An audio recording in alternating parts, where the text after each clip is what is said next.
HT radio talk show host Dom Giordano from Philadelphia. Great to see you, Dom. Radio talk show host, Fox News contributor Tammy Bruce. Good to have you here, Tammy. Hi, guys. This is, well, it is what would you call this? Well, for Mr. Comey, it's a little bit of a circus, isn't it? I mean, you've got him in a very, very difficult kind of position. A lot of people say from the beginning it was politicized.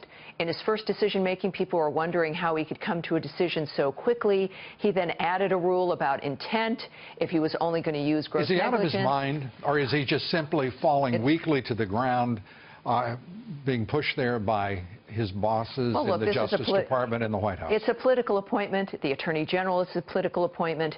This is the establishment. Is he a weak-kneed failure who is simply doing what he's told? I think that he has been pressured. I think it's led up to bad decisions before. He's now being even pressured more. We know he met with Loretta Lynch.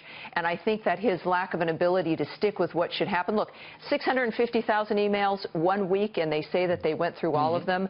Nobody really believes that. It only took him 10 months to do 50,000. So how confident are you tonight, Dom, about James Comey? I mean, he looks awful. He looks corrupt. He does. He looks weak. Right.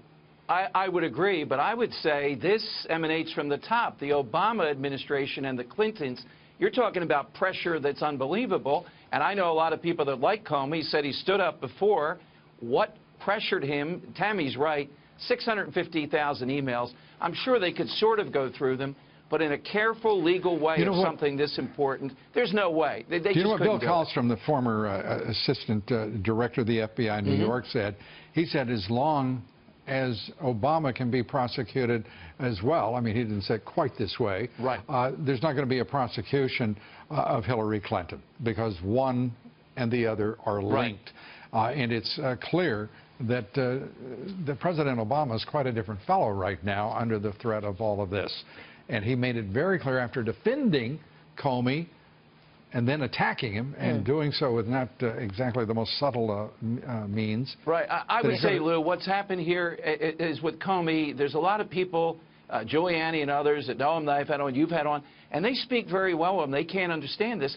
But again, the Obama administration from the top is way beyond the law at this point. So even a guy like Comey can be corrupted. And let me just add, I think anybody who is willing to work for the Obama administration, you have to look twice at. Yeah, there is a very strange decision-making process there to be willing to work, especially after that first season, that first dynamic, to work in for the second term. And I think that this is about politics. It's about personal power. The pressure of the media. It's about corruption. It's about corruption. I mean, it is without question. That city is fully corrupted. There are pockets of decency and some correctness. I don't mean to suggest otherwise.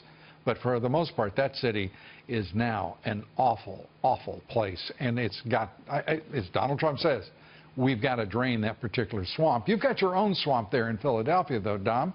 And it's a fascinating swamp. The transit union, 9:30 tomorrow morning, going to federal court, the city and the transit union to compel them to return to work. What is the likelihood? Because they do, like the rest of the country, have an election Tuesday. Well, Lou, I've seen a Brinks truck back up to the union headquarters today in Philadelphia. You know the city, and I think Tammy does, but for viewers, it is the last big labor city. They're getting exactly what they do. The people in power, the mayor and others, Lou, in Philadelphia, it's the last big union town. It's a thugocracy. This is one of the worst unions. Here to encapsulate it, the SEPTA union, in the last contract spat, they wanted 30 Viagra pills a month for each SEPTA worker. They ended up getting 10. This is the type of circus that's going on here. And there was chaos last week, Lou. So traffic is not, and each day it gets worse.